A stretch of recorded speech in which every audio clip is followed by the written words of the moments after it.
bersama Stevie kita kembali. Assalamualaikum warahmatullahi wabarakatuh. Kali ini bertemu lagi dengan saya Des Regar dari Steven Studio. Dalam program Halo Steven kali ini kita kedatangan bintang tamu bersama Ustadz Wafiuddin. Oke, Ustadz, Assalamualaikum warahmatullahi wabarakatuh. Waalaikumsalam warahmatullahi wabarakatuh. Oke, Sobat Steviner, kali ini Halo Steviner menampilkan perbincangan dari berbagai profesi dan profesi ya, Sobat Steviner. Jadi kemarin kita sudah menampilkan teman-teman di dunia bisnis, kita sudah menampilkan teman-teman di dunia milenial gitu ya. Kali ini kita menampilkan Ustadz Wafiuddin yang berprofesi di dunia aktivis dakwah, nggak termasuk Ustadz? Ya, aktivis dakwah, kegiatan-kegiatan sosial, kemanusiaan, humanities, boleh dibilang aktivis sosial gitu. Aktivitas sosial, aktivis sosial berarti Ustadz ya. Ya. Oke, bisa jelaskan kegiatan sehari-hari Ustadz apa Ustadz? Kegiatan saya spektrumnya terlalu luas. Masya Allah. Dari sebagai pendidik, guru, memimpin organisasi sosial, kemudian juga menekuni beberapa bisnis. Oh, bisnis juga Ustadz ya? Ya, kemudian juga aktif sebagai influencer dalam memberikan ide-ide motivasi-motivasi, baik melalui medsos maupun melalui pelatihan-pelatihan, menjadi konsultan juga. Konsultan juga. Tapi yang lebih banyak yang aktivitasnya yang lebih dominan ke yang mana kegiatannya Ustadz?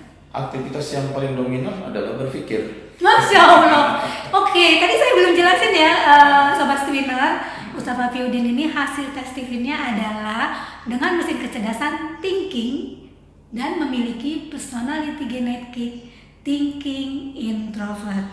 Oke, jadi kali ini kita akan membahas 5 psikometrik ya, 5 psikometrik dari thinking introvert. Coba kita gali, kita explore ya, bagaimana psikometrik ini bekerja dalam kehidupan Ustadz Wafiuddin. Oke, ada 5 psikometrik yang paling utama ya Ustadz dari seorang thinking introvert, yaitu adalah salah satunya yang pertama adalah ahli dalam bidangnya, spesialis ya. Indikatornya adalah salah satunya adalah kejelian mikroskopik ya. Bisa Ustadz ceritain nggak bagaimana kehebatan psikometrik ini bekerja dalam seorang Ustadz Wafiuddin, bagaimana kedalamannya gitu tadi dalam aktivitas? Ya, yang jelas saya memiliki intellectual curiosity yang sangat kuat, hasrat keingintahuan, dan dalam memenuhi hasrat keingintahuan itu kita bisa saja menerobos segala hal. Jadi tidak ada batas-batas tabu atau tidak tabu, tidak ada batas-batas etis atau tidak etis, ya, santun atau tidak santun, karena yang dikejar adalah kebenaran. Masya Allah. Kalau bicara kebenaran, soal etika nanti dulu, estetika nanti dulu, ya, kemudian aspek yang menyangkut perasaan, personal itu nanti dulu. Lihat dulu. Logika ya. As it is, bagaimana sesuatu itu adanya. Masya Allah. Dan upaya pengejaran itu membuat kita berpikir radikal. Karena seperti gimana nih kontekstualnya nih Ustaz? Radix itu kan akar. Jadi berpikir radikal itu berpikir sampai ke akar-akarnya, sampai kepada sebab yang paling utama. Itu tidak puas dengan jawaban-jawaban yang sifatnya superficial, permukaan. Dan dalam prosesnya itu sangat sistematik, sangat logik. Sesuatu itu harus dilihat betul nggak ada kaitan sebab akibatnya. Bisa gini buat Sobat Stevener yang memiliki personality genetik tinggi introvert, atau bagi semua teman-teman yang lain yang mungkin punya teman atau orang tua gitu ya, punya suami yang tinggi introvert, bisa Ustadz contohkan dalam kehidupan sehari-hari kontekstualnya seperti apa nih bekerja, cara kerjanya misalnya dalam bikin materi misalnya, atau ketika mengakreditasi seperti apa tuh Ustadz, sehingga tidak semudah itu untuk mendapatkan akreditasi misalnya. Kalau dalam kehidupan rumah tangga, kita bisa menjadi sangat toleran terhadap perbedaan-perbedaan karakter istri, anak-anak, adik ipar. Kita tidak mudah tersinggung karena begitu kita lihat kenapa dia begini, kenapa begini, sebab akibat ya. Ya, kita tidak langsung bereaksi. Kita lihat dia begini, oh karena gini-gini, dia begini-gini. Jadi kita bisa lebih memahami persoalan secara komprehensif dan akibatnya bisa menjadi sangat toleran menerima perbedaan. Jadi setiap perbedaan itu beneran dianalisa ya Pak ya? Iya, saya sangat menghayati kata-kata yang populer itu dari salah satu tokoh pengembangan kepribadian itu ya. Oke, apa katanya tadi? Understand first before understood. Berusahalah mengerti dulu sebelum Anda ingin dimengerti oleh orang lain. Jadi kalau orang bicara begini begitu, tidak langsung mengiyakan, tidak langsung menolak. Tapi dilihat dulu struktur idenya bagaimana, landasan idenya bagaimana, arahnya kemana, motivasinya apa, konteksnya bagaimana. Oh iya, kita terima. Mendalam banget ya, berarti melihatnya Ustadz ya. Oke, itu bisa Sobat Spinner bisa lihat ya indikator psikometrik pertama, bagaimana cara kerjanya. Nah sekarang kedua, bagaimana kita coba explore untuk independen.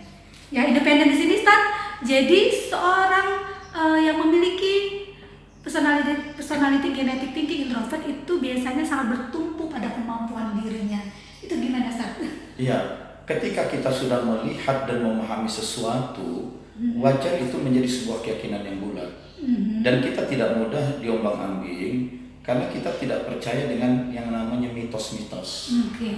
Mitos itu bukan saja ada pada masyarakat tradisional yang berpendidikan rendah, bahkan di kalangan para akademisi perguruan tinggi itu pun ada mitos. Misalnya kalau dia sudah guru besar, sudah profesor, berarti apa katanya udah pasti benar, harus dituruti. Padahal belum tentu ya. Bagi kita tidak, karena dalam dunia ilmiah pun sesuatu itu hanya benar sampai saat ini, sampai detik ini. Bahwa pada masa kemudian besok lusa ada temuan baru, maka kebenarannya bisa jadi berubah. Jadi selama berdasarkan apa Ustaz? Bisa berdasarkan fakta, data ya. Fakta gitu. Nah, karena itu kita tidak mengembangkan kalau sudah profesor, guru besar udah pasti benar. Itu contoh mitos di kalangan dunia akademisi, apalagi mitos di kalangan masyarakat tradisional. Jadi orang macam saya tidak mudah terpengaruh dengan mitos-mitos seperti itu. Jadi sangat bertumpu pada kemampuan diri sendiri. Dia seorang pejabat tinggi, dia orang kaya, dia orang bergelar akademis tinggi, dia usianya tua, dia teman dekat kita, bahkan dia musuh kita sekalipun, itu tidak mempengaruhi prinsip kita. Yang ketika dia benar, kita nyatakan benar. Ketika dia salah, kita tidak bisa terima kesalahan itu. Masya Allah, itu psikometri kedua ya, bisa tergambarkan ya buat teman-teman Halo Stipiner. Kalau ingin bertanya, silakan ya ke 0815 11 3 7 1 4 4 6. Yang ketiga adalah fokus. Ya, fokus di sini artinya adalah indikatornya seorang thinking introvert itu biasanya berpikir mendalam serta tidak terganggu. Ini seperti apa, Ustaz? Iya. Contohnya, kami belajar itu tidak mengejar gelar. Terserahlah gelar mau diperoleh atau tidak, tapi yang namanya belajar itu adalah menuntut ilmunya. Itu. Nah, jadi sekali ilmu itu dikejar, ya dicari. Meskipun harus pergi ke berbagai tempat, meskipun kita harus melakukan penelitian lintas disipliner, meskipun kita harus bertemu dengan orang-orang yang mungkin sulit kita berinteraksi, tapi kalau kita memerlukannya ya kita kejar, kita jadi, cari. Jadi di sini artinya tidak terganggunya Ustadz, di sini artinya apapun rintangan itu tidak menjadi gangguan. Tidak mengenal rintangan. Yang ada adalah tantangan. Ya, jadi rintangan itu adalah tantangan yang justru menambah gairah, menambah semangat untuk mencari, untuk belajar. Oke, yang keempat Ustadz.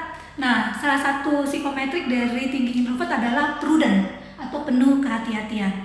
Jadi di sini thinking introvert memiliki indikator sangat mempertimbangkan segala sesuatu dengan hati-hati. Iya, karena bagi seorang yang berpikir mencari kebenaran, yang namanya kepalsuan atau kesalahan karena sembrono ya. Kalau kesalahan kan semua manusia juga makhluk bersalah gitu ya. Nah, tapi yang namanya kepalsuan atau yang namanya kesembronoan itu adalah suatu aib. Menjadi sesuatu yang tidak menyenangkan bagi dirinya. Karena itu dia dalam berpikir, dalam bertutur kata, dalam bertindak menjadi berhati-hati. Jangan sampai ada gagasan yang dilontarkan, pembicaraan atau tindakannya yang kemudian ternyata tidak sesuai dengan kaidah-kaidah berpikir.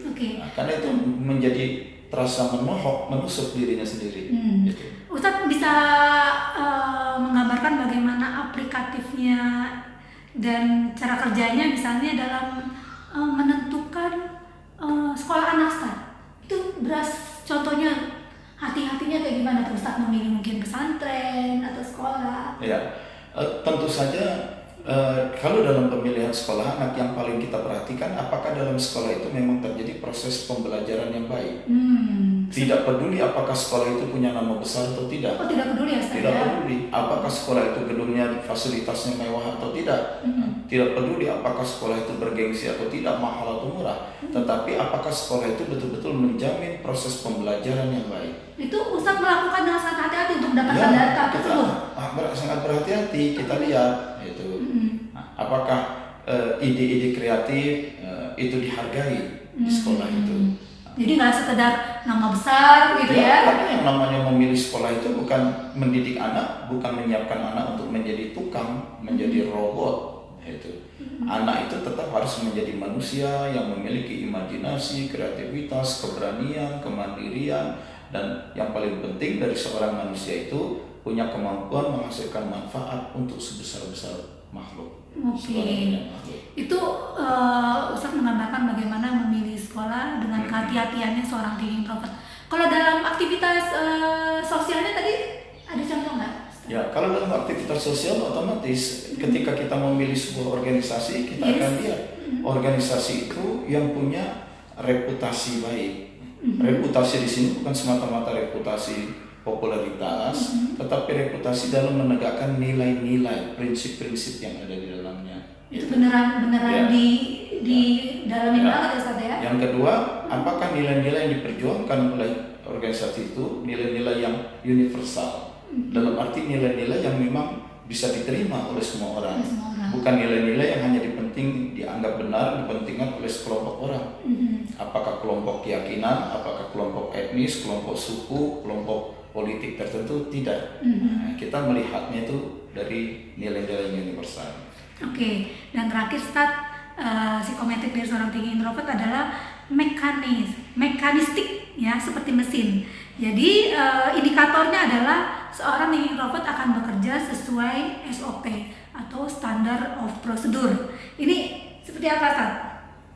Ya, tetapi jangan lupa pada saya sendiri ada kecenderungan impulsif juga, kecenderungan kreatif juga. Hanya memang betapapun kreativitas dalam arti bisa memencuatkan hal-hal yang baru. Impulsif dalam arti dia bisa ada momen-momen dan keadaan-keadaan tertentu yang men-triggernya. Tetapi dalam semua proses itu dia tetap terstruktur. Terstruktur ya. Jelas ada sistematikanya, ada logikanya. Tidak mudah terpengaruh oleh distracting factor.